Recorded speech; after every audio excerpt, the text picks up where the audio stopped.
What's going on, YouTube? Today is a new day of beautiful blessings and forget about that. Anyways, there has been crazy news on the trade market this past couple of days regarding 2 zoos and 2 gorillas, and we are going to get to the bottom of it, and we are going to talk about it, and we are going to see who got fleeced and who came out a winner. Pittsburgh Zoo and Boston Franklin Park Zoo just pulled off a trade.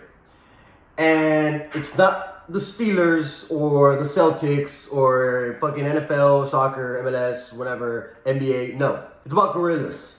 So I've never seen anything like this. I have been looking at this deal for the past 2 hours, trying to see why it got so much hype. And I am ready to give you a breakdown of basically what happened. So basically who these gorillas are, why they got traded, and just a little bit of background on both of these gorillas. This is what happened. The Pittsburgh Zoo has agreed to send Frankie, which is a 7-year-old blackback gorilla, to the Franklin Park Zoo in Boston. In return, Pittsburgh receives Little Joe, which is a 33-year-old silverback, who apparently has a pretty interesting background in legal history that we will get into. Let's talk about Frankie first, all right? Let's talk about Frankie, the young one, the rookie. Frankie was born in 2018. He's only 7, all right? His own keepers have described him as having, and I quote, good vibes, that's it. That's his whole profile, just good vibes, just good old Frankie. In gorilla years, 7 is like being 22. It's like a 22-year-old rookie. So it's a high upside. He hasn't even hit his silverback era yet. So this is a pre-prime asset that Pittsburgh just shipped out. Boston is getting this kid and throwing him into a bachelor group, which, by the way, in gorilla culture is just basically like a G League squad, you know?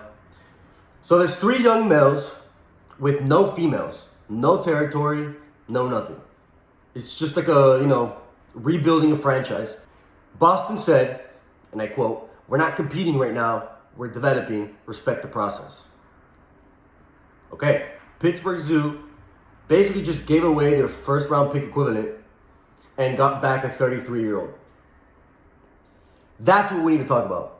All right, guys, before I continue with the analysis, I want to plug real quick a journaling app that I built myself. It is a journal that calls you out on your own bullshit. The reason I built it was because I used to journal a lot, but then I stopped because I wasn't really gaining anything from it, or I wasn't learning anything from it. I would write on a journal and never look back at it again. I would just write what I was feeling, what I was thinking, my problems or whatever, my emotions, and I would never gain anything from it. I would write it, leave it there, and it just never come back, And I thought that was a problem. I was like, I just thought that journaling wasn't helping me at all. So I was like, how do I make journaling actually productive? So I built an app, a really simple journaling app that actually reads your weekly entries and then gives you a recap and points out things you don't notice, such as your patterns, your blind spots. It points out wins you don't notice. It does a rule and personal goal check.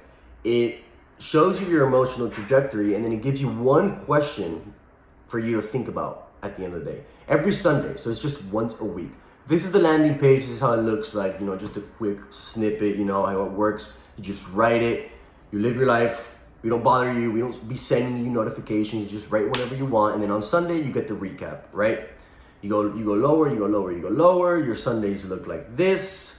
This is a little preview, obviously. This is just the pattern recognition, the blind spot, and the wins, and then the honest question. It's missing the rules. So you go lower. Let's say I'm already logged in, so I don't have to create an account. So I just continue writing, and this is your dashboard. This is how it looks like. So you could just write, hey, how's it going? And it auto saves. You don't have to do anything. If you write on a journal, you can upload a picture of your journal, of the page, and it'll transcribe it for you right here, okay? So all you gotta do is just upload it. I don't have any pictures right now, but all you gotta do is just upload it, and the system will automatically transcribe it, so you don't have to worry about anything if you write in a journal, in a physical journal. You could also attach a photo from your day, and it'll show up on the journal. It's actually pretty cool. If you had a really good day and you wanna attach a selfie, you can. Let me see if I have an example of one right here. Here it is. So I thought it was pretty cool.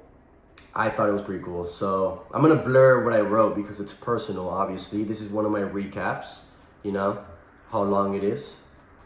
So I think it's pretty good. So if you guys want to try it out, feel free to try it out. Give me some feedback. It also has a couple of different themes.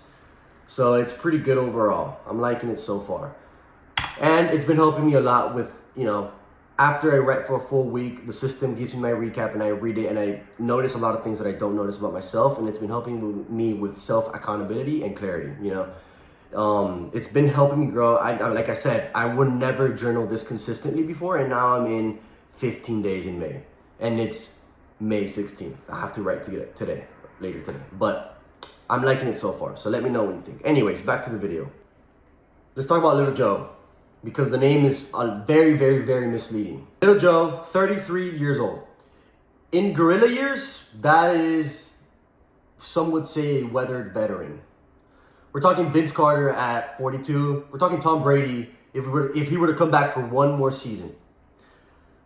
The dude is an ancient by, what, gorilla standards? Because 33 is still pretty young for, you know, human years, but for gorillas, pretty old.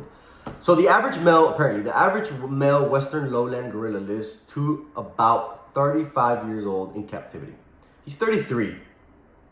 So Pittsburgh Zoo just signed a guy who is in the ends of his career. But the tape that Little Joe has is pretty good.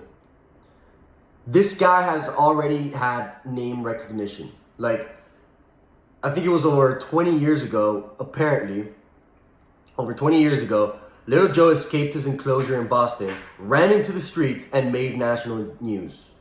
Now, that's a guy who's unpredictable. That's a guy with juice, all right? That's a guy who's been in the league and made plays that people still remember to this day. You can't teach that, all right? That's unique. You don't see that in every other gorilla. Now, since then, reports have been saying that he is, and I quote, curious, intelligent, and gentle.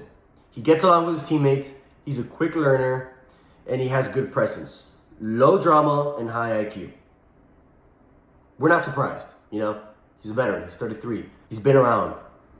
Now, Pittsburgh's last two silverbacks, Ivan and Harry, both unfortunately retired to the sky in 2024 and 2025.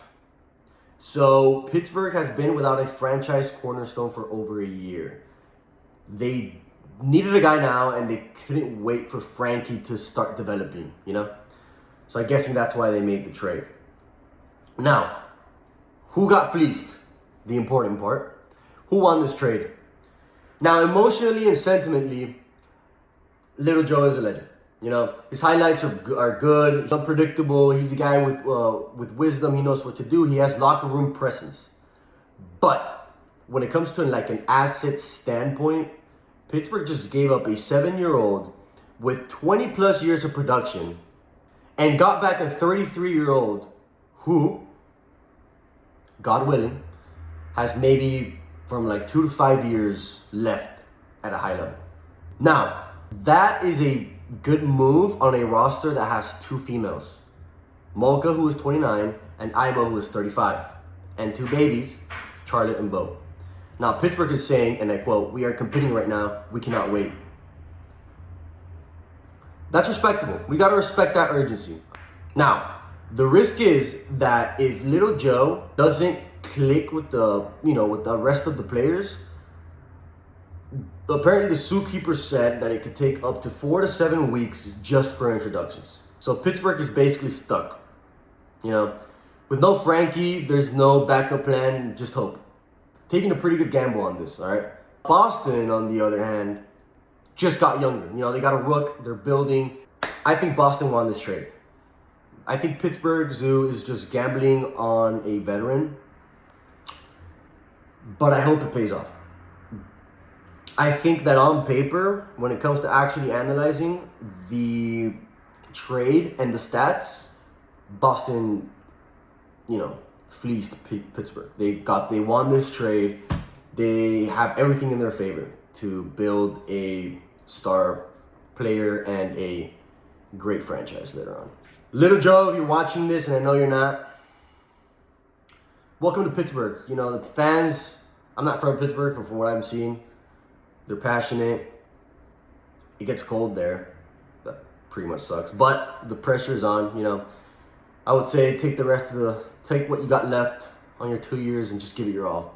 After analyzing this trade, drop a comment, see who won. Who do you guys think won this trade? What do you guys think of Little Joe? How do you think Frankie's gonna develop? So drop a comment and let me know. So as always, stay locked in. Peace out.